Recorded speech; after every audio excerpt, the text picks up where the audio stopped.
டிஷ்வாஷருக்கு அப்புறமா இப்போ ட்ரெண்டிங்கில் இருக்கிற இந்த ஐ லைஃப் ரோபாட்டிக் வேக்யூம் கிளீனர் தான் மோஸ்ட் ஹவுஸ் ஒய்ஃப்ஸ் இப்போ வாங்குறதுக்கு ப்ரிஃபர் பண்ணுறீங்க. ஸோ நிறைய கமெண்ட்ஸ் இதை பற்றி டவுட் வந்துகிட்டே இருக்குது. ஸோ இப்போ எப்படி இருக்குது அப்படின்ற சீரீஸில் இந்த ப்ராடக்ட் வந்து நம்ம செகண்ட் ப்ராடக்டாக பார்க்க போகிறோம். ஸோ இதில் வந்து 2 வீல்ஸ் இருக்குது, அதே மாதிரி ரொட்டேட்டிங் வீல்ஸும் ஒன்று இருக்குது, ப்ரஷ் இருக்குது, உள்ளே வந்து கலெக்ட் பண்ணிக்கிறோம். மாப் வந்து தனியாக இருக்கும், வேணும்னா இன்ஸ்டால் பண்ணிக்கலாம். உங்களுக்கு மாப்பு வேணாம் ஸ்வீப்பிங் மட்டும் போதுனாலும் பண்ணிக்கலாம். ஸோ இந்த பேட்டரி இதை எடுத்துகிட்டு இதில் நீங்கள் தண்ணி ஃபில் பண்ணி வைக்கணும். நார்மல் வாட்டர் தான் யூஸ் பண்ணணும், வேறு எந்த லிக்விடும் யூஸ் பண்ணக்கூடாது.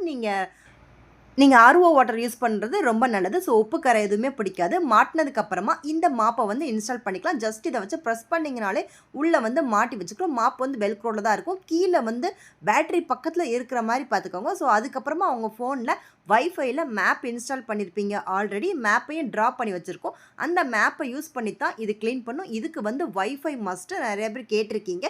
வைஃபை இல்லாமல் ஹாட்ஸ்பாட்டில் யூஸ் பண்ணிக்கலாம். ஆனால் உங்கள் ஹாட்ஸ்பாட் லெவல் வந்து 2 GHz அதில் இருக்கணும். அப்போ தான் அது வந்து கனெக்ட் ஆகும். அதே மாதிரி இது துடைக்கிறதுக்கு க்ளீன் பண்ணுறதுக்கு கரண்ட் தேவைப்படாது, பேட்ரி போதும். பட் எல்லாம் முடிச்சது திருப்பி போய் குப்பையை வந்து அது உள்ள கொட்டும் பார்த்தீங்களா, அப்போ கண்டிப்பாக அதுக்கு கரண்ட் வேணும். ஸோ மோஸ்ட்லி நீங்கள் கரண்ட் இருக்கும்போது யூஸ் பண்ணிக்கோங்க.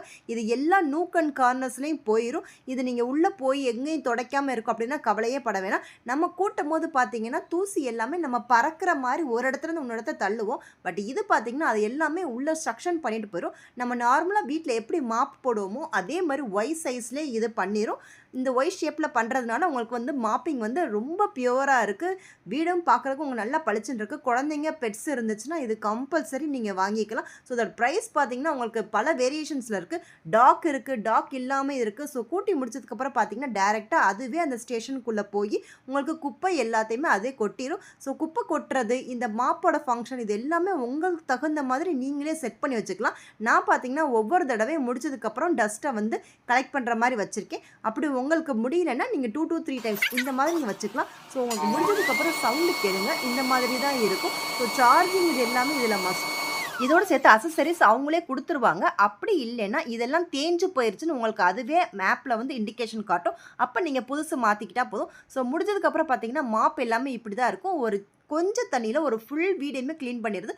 மிச்சம் பார்த்தீங்கன்னா உங்களுக்கு எவ்வளோ தண்ணி இருக்குன்னு இதிலே தெரிஞ்சிடும். ஸோ மாப்பை வந்து அந்த இதை அப்படி எடுத்துகிட்டு நம்ம எப்பயும் போல் வாஷ் பண்ணி காய வச்சு திருப்பி ரீயூஸ் பண்ணிக்கலாம். ஸோ மாப்புமே இன்னொரு உங்களுக்கு ரீஃபிலும் கொடுத்துருவாங்க. முடிஞ்சதுக்கப்புறம் இதில் குப்பை கலெக்ட் ஆகிருக்கும் பார்த்தீங்களா. ஸோ இப்போ நான் வந்து இதை டஸ்ட் பண்ணி காட்டுறேன் எப்படி இருக்குன்னு. நான் weekly twice or thrice use பண்ணிடுவேன். ஸோ ரொம்ப குப்பை வராது. இதில் வந்து இப்படி கொட்டி தரும்போது பார்த்தீங்கன்னா உங்களுக்கு ஒவ்வொரு தடவையும் அந்த பேக் வந்து நீட்டாக மெயின்டைன் பண்ணுங்கள். அப்படி இருந்துச்சுன்னா பேக் ரொம்ப நாளைக்கு வரும். ஸோ நம்ம நார்மலாக கூட்டும் போது வர தூசியை விட இதில் பார்த்தீங்கன்னா நல்லா மைனூட் பார்ட்டிகல்ஸ்